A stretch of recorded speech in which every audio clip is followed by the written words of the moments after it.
Hello students, कल हम बुद्धि टॉपिक पर डिस्कस कर रहे थे और हम प्रतिभाशाली बच्चे तक डिस्कस कर चुके थे। आज हम बुद्धि के सिद्धांत देखेंगे।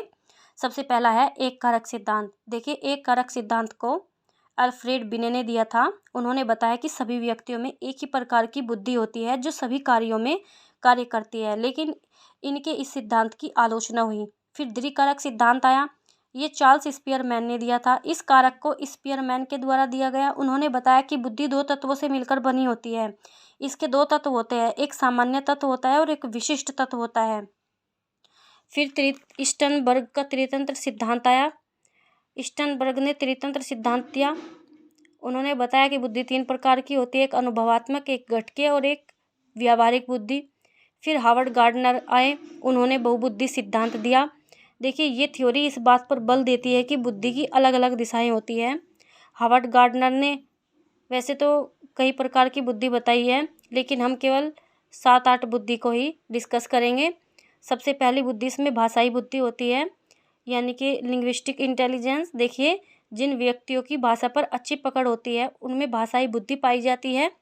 इसके माध्यम से शब्दों और भाषा का ज्ञान होता है, जैसे वकील, कवि, पत्रकार आदि। देखिए, दूसरा है तार्किक गणितीय बुद्धि। इसमें तार्किक योग्यता, मैथ, कैलकुलेशन अधिक होते हैं। इसके एग्जाम्पल है अकाउंटेंट, बैंकर, साइंटिस्ट। यानी जिनके पास तार्किक गणितीय बुद्धि होती है वो अकाउंटेंट बनते हैं, बैंकर बनते हैं और साइंटिस्ट बनते हैं। देखिए, स्थानिक बुद्धि यानी कि स्पेटियल इंटेलिजेंस। अमूर्त जो दिखाई न दे, अमूर्त तथ्यों के आधार पर मानसिक छवि बनाना, जैसे मूर्तिकार, चित्रकार बनाते हैं।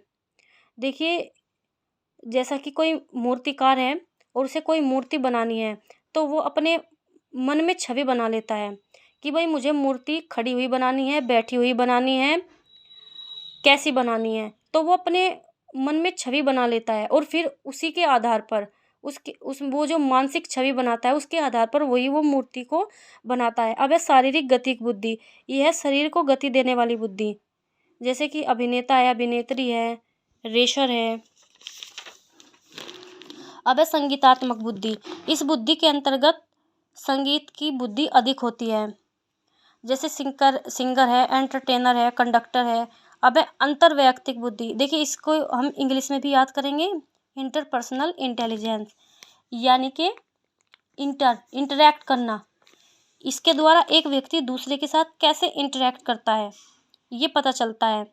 इसमें किसी दूसरे व्यक्ति की मनोदशा, स्वभाव और प्रवृत्ति को समझकर प्रतिक्रिया देने की योग्यता होती है, जैसे कि सामाजिक कार्यकर्ता और टीचर।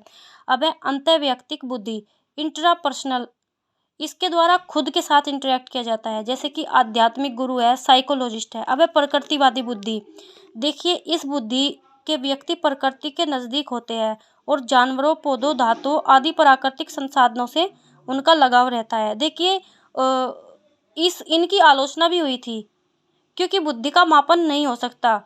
जो गार्डनर ने बुद्धि दी थी उसका मापन नहीं हो सकता, इसलिए इनकी आलोचना हुई थी। देखिए, बुद्धि टॉपिक बिल्कुल कंप्लीट हुआ।